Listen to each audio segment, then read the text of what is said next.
King Charles proved hope is not lost for reconciliation between the royals and Prince Harry and Meghan Markle after a turning-point move, an expert has said.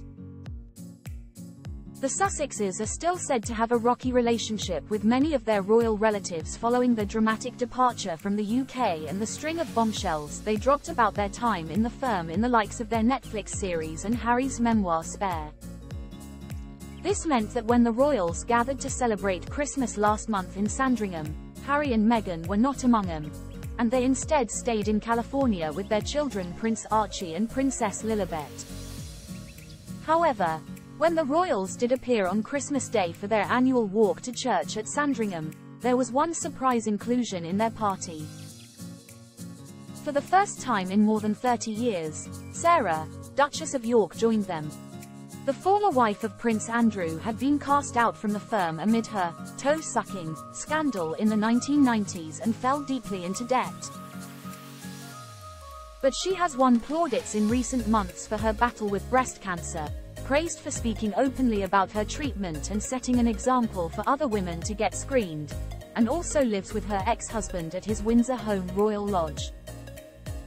And according to former BBC royal correspondent Jenny Bond, the way Charles has welcomed Fergie back into the fold could bode well for the Sussexes.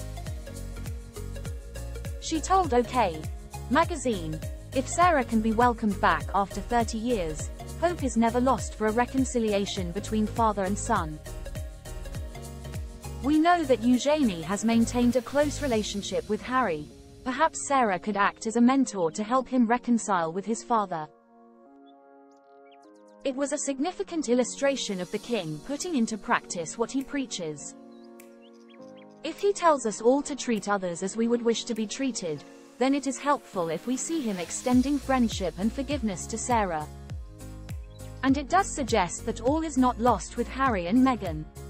Yesterday marked the 4th anniversary of the Sussexes shocking the world by relinquishing their royal roles and quitting life in the UK for America. In that time, they've signed multi-million-dollar deals with the likes of Netflix, given a bombshell interview with Oprah Winfrey, and Harry released his controversial tell-all memoir. However, it has not all been plain sailing.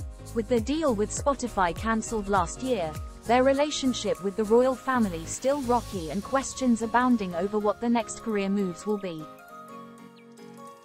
Now, royal expert and historian Dr. Tessa Dunlop believes the couple are firmly on the other side of the royal Rubicon and says rash decision-making has been the hallmark of their time since sensationally quitting.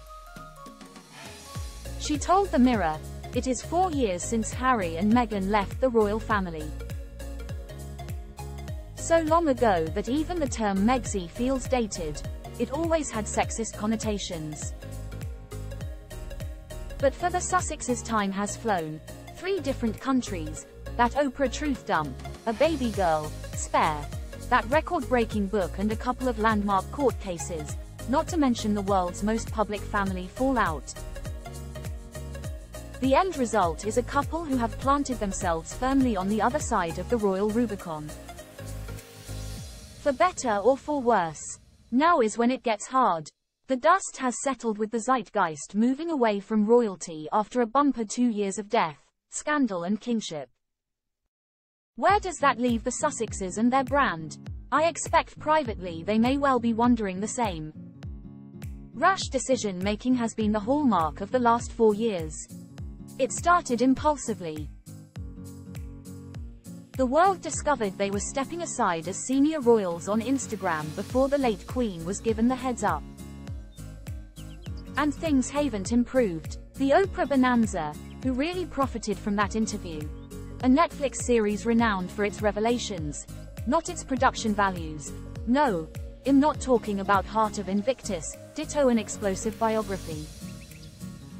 Sure, the couple have made big bucks along the way, but contracts and credibility have been lost.